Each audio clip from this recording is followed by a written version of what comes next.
everybody. Welcome to another episode of Toaster Talk. I'm your toast host, Nicole Rand. And oh my God, it's been so long since I've done an episode. I am so sorry, everybody. I have been off creating new programs and I have just been away, but I'm back today because I am just being called to talk to you about something really important. And if you've been following me on my posts, you know that I've been talking about resumes a little bit more, and there is a good reason for that. And what it is career confidence. What does that mean? What is career confidence, and do you have it? Well, I am going to tell you, career confidence is not just having confidence in your job. While that's a big part of it, career confidence is going through the whole process of obtaining a career. And this actually can help you lessen burnout through the process and in your career. And so I'm actually going to focus on today the process, because that's what I've been talking about the most, right? I've been talking about the resumes. I've also been talking about doing things differently than just applying through the job boards, right? Anyone who's recently applied for a position or has been career searching knows that going through the job boards can feel like beating your head against the wall. You get about as equal as results, just a headache and nothing to show for it. And so I want to really tackle these 2 points. I want to tackle the resume and I want to tackle how you approach applying for a job. And all of this really boils down to your confidence. And I know I have a tendency to talk, so I'm going to try to make this quick for you. One of the things I've been talking about in my post is how I help people with their resumes, and most importantly, what that resume does, right? It's not about just throwing fancy words onto a piece of paper. It's not about, having like word vomit of all your experiences onto a piece of paper. It's about really directing and focusing that resume to focus on your future, right? Your resume is a story of your future, utilizing the experience and skills that you have from the past to help bolster you there. But it's also a marketing tool. It makes you look good, right? It makes you think of resumes as advertisements.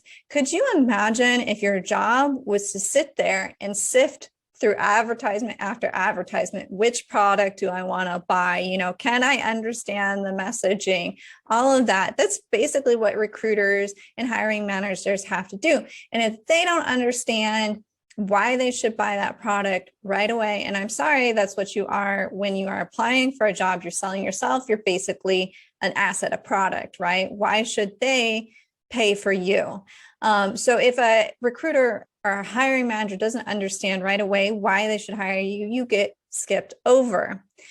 But here's the underlying thing that people don't realize: when you have a really good resume, when you have a strong resume that focuses on specific skills and experiences that are geared towards the job you're applying for, you actually gain confidence, right? That is the advantage of working with somebody else, working with a resume writer like myself, who can help you see your own potential, your own skills and experiences beyond what you think of yourself, right? Because we typically tend to sort of not negate, but we sort of have a low self-esteem about what we can do. We always place ourselves on a lower rung than what we are actually capable of. We see ourselves typically in a more negative light.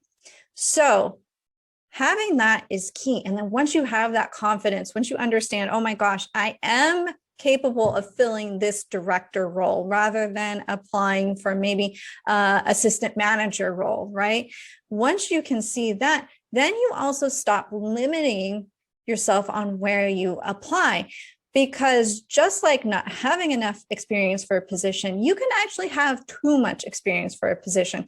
If you are a director level candidate and you're applying for like an assistant manager position, and I know some people do that because they are really like desperate, but if you're applying for assistant manager position, a lot of times hiring managers are going to look at that and go, they have more experience than I do.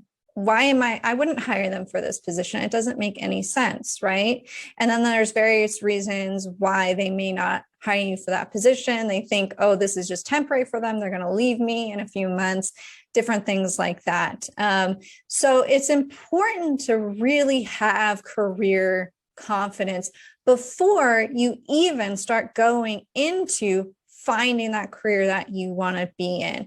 If you are not feeling confident, if you're feeling desperate, if you're feeling like nobody wants me, you really got to take a step back, right? Because that's not going to get you anywhere. And if it does, I guarantee you it's not going to be in a position that you're going to enjoy and you're going to thrive in.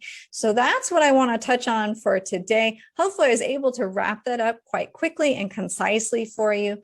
But please be sure to understand your need for career confidence. And if you need someone to talk to about it, of course, I'm always here to help because that's what I do. That's what I specialize in. And until next time, don't get burnt.